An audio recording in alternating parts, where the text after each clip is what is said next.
Hello neighbors, it's Brad here at eTrailer, and today we're taking a look at installing the Curt 4-pole trailer wiring harness on a 2022 Jeep Renegade.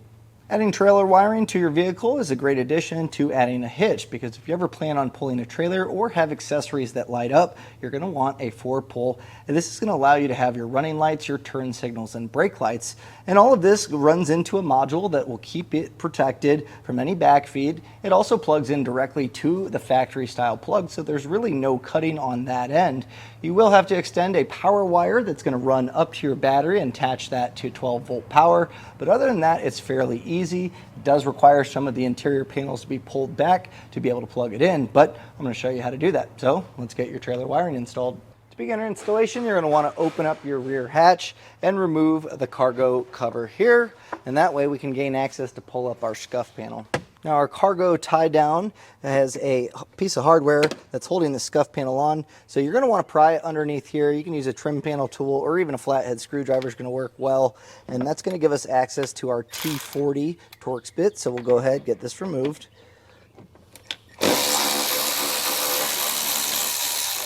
And there's going to be one on the other side, so we'll go ahead and do the same thing.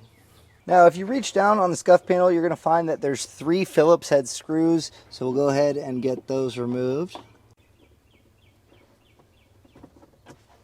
We can go ahead and remove our scuff panel by pulling up, and there's going to be a series of clips, so I'm going to start on each side and then just kind of work my way towards the middle. And if the clips pop off, we'll go ahead and we can take those out with the trim panel tool, and they just slide in here. So make sure you get those, and if they do break, unfortunately these plastic clips can be a little bit fragile, but knowing where they're at, you can kind of put a little bit of pressure and maybe pry this way to prevent some damage from occurring. We can pull back our plastic as there's going to be a series of clips here, so you might have to put a little bit of force, but kind of starting here, just kind of pull back.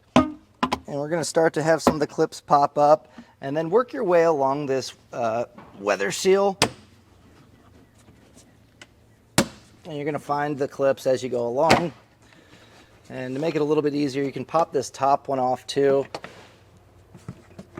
Now just be gentle. You will have to put a little bit of force, but main thing is pull straight out to get these clips to separate. Having this gap is kind of what we're looking for, and reach back to where your taillight is, and you should feel a clip. Now it is kind of tucked in here, but there should be a push tab on there to separate that plug, and that's where we're going to tie in our wiring. It's going to be really hard to see here, and that's kind of what our plug looks like. So you just push on that center and it should separate. So we'll go ahead and get those both undone on each side.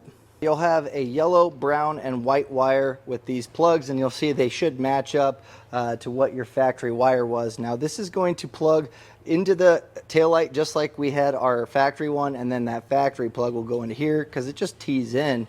And this is going to be our ground wire. So what I'm going to do is I'm actually going to peel this back a little bit. We will have to mount this up, but just to give us a little bit more room. So I'll get these plugged in. Now it can only go in one way, so you'll see that this little slide on tab, this is to kind of slide into a spot, but we're not going to be using that. So make sure that this is on the opposite side of that clip that we removed it, and then this plug it into our taillight.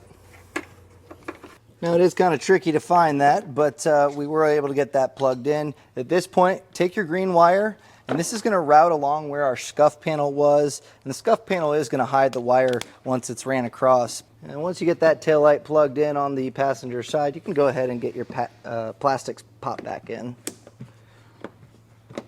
Now that white wire that I peeled back with the ring terminal is going to be our ground, and luckily for us, we have a factory ground. You can see there's a nut that's kind of here, so with a 10mm socket, we'll go ahead and get this removed. It's going to be kind of hard to see here, but once you knock that loose, you should be able to get that with your hand. So take that off, you can slip the ring terminal on, and then we'll tighten this back down.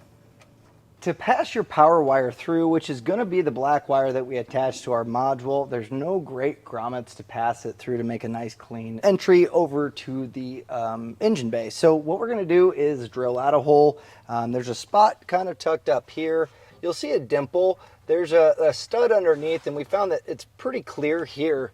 Now, if you are doing your hitch or you've done your hitch, there's these rubber plugs that you'll find in the side of the frame, and you'll remove them and not need them anymore. This is going to make for a really nice grommet to put it in here, and it's going to protect that wire. But if you don't have one of these, you can really tape up the wire with some electrical tape where it's going to rest here, or even some wire loom, just to kind of protect it from rubbing against that raw metal.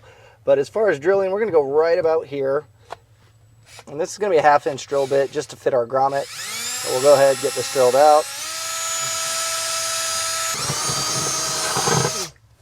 Now I'm going to pass my power wire down, but I'm going to have my grommet in place. So leave yourself enough length to reach in this panel and give yourself just a little bit of extra room before passing this down. And I just took a screwdriver to poke a hole through the grommet. Go ahead and get all your wire passed down.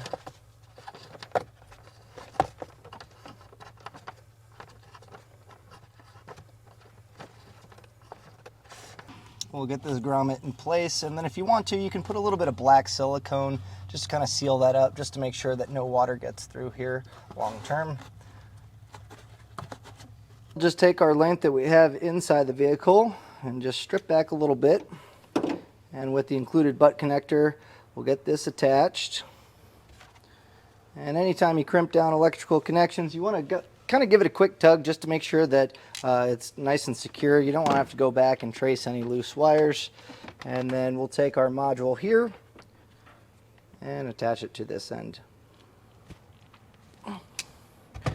So at this point, we have all of our connections made, at least inside the vehicle. The rest of it is just going to be running this up to the battery, but we do need to mount this up. And our 4-pole wiring is going to live inside the vehicle, and that way, whenever you're ready to use it, you can kind of just drape it out the hatch.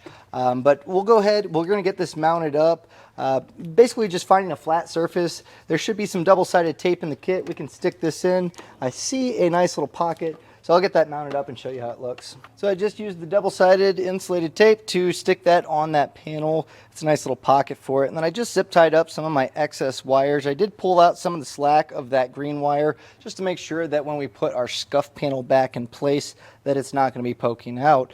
Now at this point, I also ran my 4-pole to this kind of cubby here where a spare tire would normally go, and this is where our plug is going to live.